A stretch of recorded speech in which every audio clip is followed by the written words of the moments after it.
Yo, what is up guys? It's the Goblin and welcome back to another Fortnite tips and tricks video. So last night I was playing some solos and I managed to get this 18 plus kill win in solos in Fortnite with the new Fate skin, which I really love this skin with the Omen back bling. And we're going to be analyzing this gameplay. I'm going to be talking about how I was able to get so many kills in a solo yet still stay alive and get yourself that win, because that's the whole balance, offense versus defense and getting high kill wins. This video will 100% help you guys out with that. If you guys could drop a like on this video, I'd really appreciate if we could go for 805 likes. That'd be absolutely amazing. You guys have been supporting the channel at an insane amount. We're over 320,000 subscribers, and I just want to thank you guys. It is truly a blessing, and I think you guys will enjoy tonight's upload. So I'm going to be watching the gameplay back. It's pretty much the full gameplay. I cut some really dead parts, and we're going to be analyzing how I was able to get so many kills and my decision making going into this. So first thing I want to, we'll get right into it, okay? So first thing I want to say is, if you want to get high kills and you want to get high kill wins,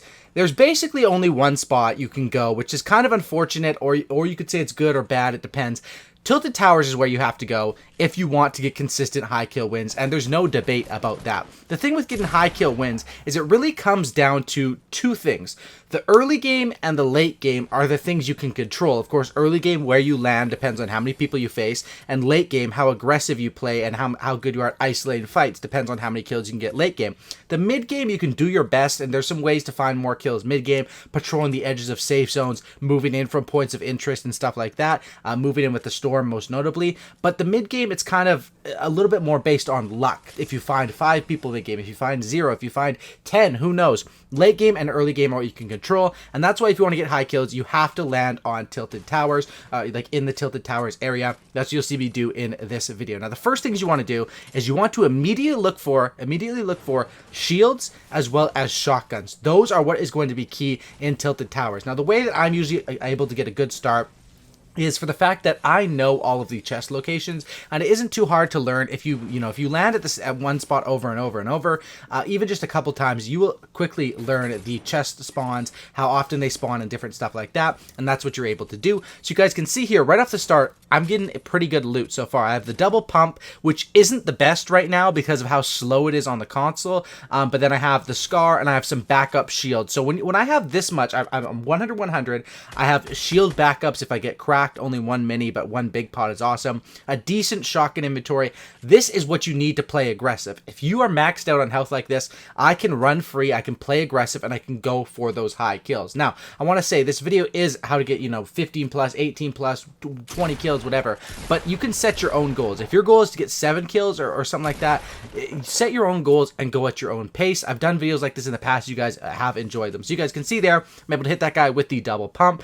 It is nerfed, and it's probably, I don't know, the pump just isn't the same anymore because that headshot doesn't hit for that big damage. Heavies are what you want. You'll see later in this gameplay, I managed to find some heavies, and I feel extremely confident. But at this point, I'm feeling good. I have a good amount of loot, and at this point, I'm simply just rushing people how I can. Be able to come over here, hit that guy with a headshot, 93, one-shots him, so he obviously did not have too much health there. I'm able to find, now he has some more minis, and at this point, I'm basically running loose. I unfortunately jump off the edge there, just a dumb decision on my part, which ends up costing me 13 health. But at this point, I have only 5 kills in Tilted, which isn't the best early game ever.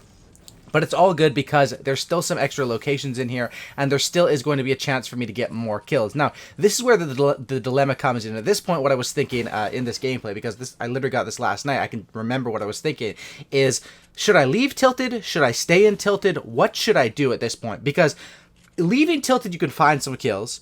However, staying in Tilted, people will come to you as well, and you can find some kills. And luckily, I remember there was that loot there. Pop that, and that makes up for my silly mistake of jumping off the side right there. And now we're back able to go. So I'm like, okay, at this point, let's just stay in Tilted. I see a guy over here, and the chase is on for this guy. Of course, I'm pulling up. I'm not shooting early until you want to wait till you line up a good shot. I'm able to push him. I sort of get a good shot lined up. It kind of was bad. Luckily, this guy backs himself into a corner, use the trap, and boom. Traps really are good in this game, especially since they've been changing so much with he does hit me there, but of course I'm able to heal up, so it's not a big deal. But the fact that traps now do 150 damage means it's going to one-shot people the majority of the time. Most of the time people have less than 150 health. Of course, the only one higher than that most people would stay at would be 200, which would be 100 or maxed out. But the ability to use traps is so strong. And when people are in buildings or around tilted towers, you have to use your traps on offense like I did there. I saw he backed into the corner. I was able to place that down quickly and sort of keep myself a little bit safer than just running in there blindly with a double pump, which can be a bit slow of a combo. And at the same time, you always need to be checking buildings and everything for traps, because in tilted towers, traps are insanely annoying. And especially because they used to only do 75 damage. Now, the fact they do 150 damage, it's insane. You have to always be looking up whenever you enter a building, different stuff like that. And, of course, you might run into a trap like how I set right there. So at this point, I'm just staying, because based off where the safe zone's at, I'm just hanging around tilted, sort of making sure I can loot all of the different chest locations you guys can see. I'm making sure I'm hitting up every single one, just so I know that my loot is maxed out. At this point, what I would really like to get would be like either another 50 pot, a heavy shotgun, something like that. And I saw some shots coming in from this way when I was looting there. So, of course, I'm making my way over here, and I'm still playing full-on aggressive. At this point, and pretty much if you're going for like 18 kills or somewhere around there, you have to basically play full-on aggressive and push every single player, which is kind of self-explanatory, and make sure that you can finish them off quickly. So I hit this guy for 98. At that point, I'm like, okay, I have the huge advantage. I'm going to rush him, hit him again, and at this point, he is completely one-shot, and boom, I'm able to walk around the corner, hit him for 170, which I really didn't need to do. Reason why I popped that right there, you guys might say that slurp was a complete waste, which it was, but at the same time, it's better than leaving it back there. You can actually pop a slurp at full health, and then if I'm to get hit within the next however many seconds it lasts for, it will be healing me immediately, right? So I do that because I want to trade out for the Chug Jug. Now, the Chug Jug and the Minis is probably one of my favorite combos, because Minis are perfect for mid-fight. You get cracked, mini, and you're back in the fight.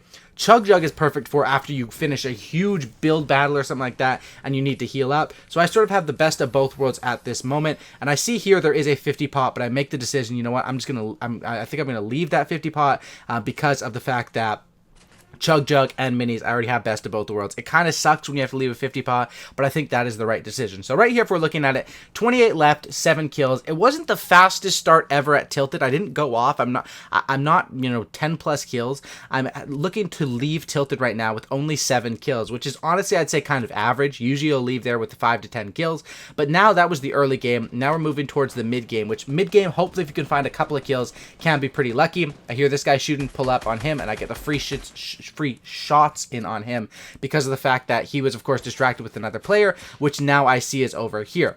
At this point, I'm like, okay, I want to make sure I'm full health before I rush this guy. I see a free 50 pot here. Why not pop it and just top myself off so I don't have to use the Chug Jug? Even though it's only for 22, I wasn't going to carry that anyway. This guy decides that he wants to push me, kind of does a weird little play, and I'm able to hit this guy, and then he starts stink bombing me, so I decide to rush because I don't want to get hit by those. And I see this guy, third party, I take him out, and unfortunately, he sort of steals my kill there because he RPGs that guy who wasn't really paying attention, and I kind of missed out on a kill there, but it's all good because mid-game kills are coming in handy. Right here, you'll see I changed my shotgun inventory up. The reason behind that is I also prep to make sure that I have the launch pad ready, because launch pads you might have to use in a split-second decision. So I prep to make that ready. And I switch out here, of course, the double pump. Does not compare with the double gold heavy at this point. I hear a guy near me, and that's why I build up immediately to try to take this on at a smart rate. I see this guy, but I want to fight him with the height advantage. So I play on top of this little hut, play that height advantage, 192 to the head twice with the gold heavy, as you guys can see. I don't think there's any debate. It's probably my favorite kind of the game right now. Honestly, like the gold heavy is just so good. And if you guys don't know why, basically, they lowered the damage of the pumps, but they also made it so the pumps and the tacs, their headshot multiplier is 200, basically double damage, right? But the heavies, whether it's purple, whether it's gold, that headshot multiplier is 250. So your max hit for a heavy is going to be 192, when your max hit for a blue pump is going to be, I think, 157. I know I'm a nerd for knowing these numbers, but they really do matter, man. And especially with the fact that, of course, the thing there is that pumps take longer to shoot as well. They have a bit more range, but heavies just, you can swap back and forth like the old double pump. And you guys will see, right now, this is like the best I can get for aggression. My inventory is complete. Now, my inventory is so good because I did two things. One, I got a lot of kills. When you get kills, of course, you get the enemy's loot. And number two, I looted and I got all the chest locations very quickly. I see this guy, he ends up looting on a tree. I try to line up for a good shot, hit him 1, 2, 3, 4, So I see there I hit him 4 times. So he's probably about 70 health at this point. And this is time where it's time for the double heavies. It's time to hit up the rush. Of course, whenever you have to know offense versus defense. When I hit those shots, it's time for offense right now. I'm looking around trying to find where he went. I think he might be like a sneaky beaver and hiding in that bush, which would have been kind of a smart play on his part. But it turns out he ended up, yeah, I catch a glimpse of him here. He runs this way. Boom. 3 more shots. My math was correct. I'm able to take him out. 11 kills with 13 left, which is pretty good. And because of the fact that late game, it goes a lot slower and you're able to take people out at your own pace. Now, this guy's shooting at me from behind. Now, the thing I notice here right now is that the storm is coming in. Neither of us are in the storm right now, okay? I'm kind of closer. I have the advantage here because I'm closer to the storm. So I'm like, okay, I'm gonna stay and try to get this kill. If I was playing specifically for the win, I would leave right now. But I'm playing for the kills and the win. So I decided to stay. I think he's healing right here, so I spam shots just so that he can't heal because of course you can't be healing and putting up a wall unless it's like a campfire heal. Now look, I see that the storm's coming in, but I realize, okay, I'm already 77 on the shield. I'm willing to get hit by the storm here because I know that I have the chug jug. So I'm like, I think that I'm going to outweight this guy, and I believe that I can do it. As you guys can see, he starts to push me.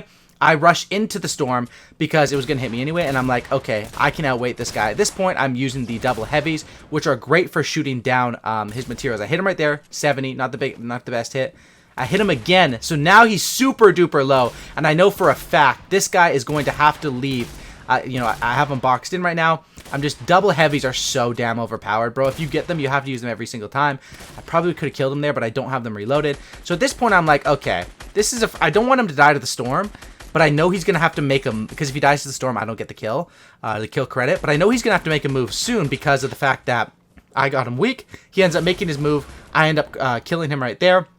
At this point, the storm is ticking for quite a bit, so I'm like, you know what? Let's just play it safe. Let's use the jump pad. Let's get out of here, and then, of course, my next plan of attack would be to chug jug. But right there, I spotted a guy. Right there. You guys may have seen him. I spotted the guy, and I'm like, oh my god, I don't have much health. So I try to make a sneaky play. I, of course, reinforce the roof with the flap and then the pyramid on top, which is something I've been doing a lot more. Unfortunately, this guy notices me, and at this time, it's panic mode. So I set up the trap so he can't push into my room, and then, of course, the wall and then the ramp gives me a double reinforcement. So I have double reinforcement on the top, double on the side with a trap. This is as safe as you can be right here. And I was kind of worried right now. Of course, I have to stop healing because he's spraying at me. So I stop healing, just making sure I'm shielding up and everything, which sucks because I really want to get this chug jug off. So I'm making sure I'm covering myself. Here I was thinking, okay, if he pokes out, I'll go for the fight. But instead, I try to make a sweet escape here. I get away, use my building, and I try to make it inside, put this trap down to cover me, and then, of course, I cover myself once again, and now it's time for the chug jug. So basically right there, the reason why I'm kind of running from this guy is because I want to get this chug off, and then I'm going to go fight him. I don't want to fight him with 99 health.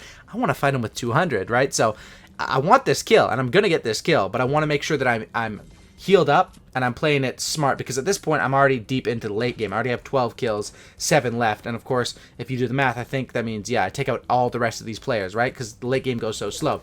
Storm's going to move right here. Make sure all my guns are reloaded, major key. I walk outside, he drops down, hit him with the heavy, I build right there to block him, and then boom, right there. That's something that I'm getting a lot better at as well, is making sure that they have the least amount of time to hit their shots. You can do it really fast. Like, I have a scuff controller, so I have the paddle on the back to pull up my builds. With Builder Pro, it's just like boom, boom, and I definitely recommend a scuff. I mean, they are kind of expensive, like 150 bucks. You can use code Goblin for a discount. I am sponsored by them. Basically has a paddle on the back, which allows me to switch my build so quick like that and take him out after a shot. So the reason I shot that box is because I thought there might be someone healing in there. Anyway, I'm pushing once again. He did hit me for 22 damage, and I'm pushing, and I see this guy down here. 6 people remaining. I hit this guy, so I have him a little bit weak. I see right there he pops a potion, so all my damage is basically negated. This is back to a normal fight. I push him aggressively. The only reason why I do that, it's kind of a dumb decision what I did there, but the only reason I did that is because of the fact that I had double heavy, and I'm just betting that my double heavy is going to be better than whatever shotgun loadout they had. If I had double pump right there, I would not have dropped down. I would have stayed up top and played it a bit slower, but I wanted to get that fight over with quickly because I was a bit worried because I'm so close to the mountain. People might have a huge angle or line of sight down on me. Anyway, I'm able to win that fight. I'm able to stock up with the RPG, which now the RPGs are kind of nerfed because you can only hold 12 rockets. Well, I guess 13 because one in the thing, 12 in your inventory. I hear a guy up on top of here, so I'm trying to shoot this down. I thought it would collapse there, but there was one more thing there, so I get the final shots in, and I make this porta-fort collapse. And there's the guy right there. Heavy. He blocks it off. Smart play. So then I build up and boom, heavy again. Double heavies is like the major key to what helped me win this game, is because of good building, as well as the fact that I'm confident in my ability with the double heavies. Right here I cut the gameplay because at this point I was just running around trying to find the last couple of people, but they seem to be hiding. RPG right here is great. Hits some damage. I hear a hit marker, and then of course once again I'm back on the offense. Somehow right there, I don't know what that was, but I guess he didn't complete his build in time. I was able to shoot him basically through the build, kind of. I don't know. But I had him anyway because he was super weak. And I take him out, and then I cut the gameplay again because at this point, I was just looking for these last two people. I build up onto the zone, build myself a 1-by-1, which is what you should be doing at this point because I don't want to choke the game when I'm already 16 kills. I end up getting this guy on the ropes, and of course, once again, I make the decision to push as he's healing, RPG, and I'm able to take him out. And then it's 1v1 in the final situation. I saw this guy was shooting at me from over this way earlier, so I was keeping my eyes peeled. I wasn't sure exactly where he was. And usually in a 1v1, you just want to get to the zone, get a height advantage, and wait till you spot the last enemy. And that's how you want to do it. Right there I see, oh my goodness, I turn around for a second. He's pushing me. I get some shots in. He hits me a couple times. So I decide, okay, I'm going to shoot down his base. He climbs up, and at this point, I kind of just had to push this guy and go for the fight. Boom. Double headshot once again with the heavies, and that's how you do it, boys. Be confident in your building, in your shotgun fights. That will be the major keys, and you have to play aggressive early and late game and get sort of lucky to find kills mid-game while also being safe with your building and having extra heals. You need a good shotgun inventory as well as extra heals. That's how you can get high kill wins. Thanks for watching, boys. Drop a like, subscribe to the channel if you guys are new. That's about it, guys, and have a great night, and I'm out. Peace.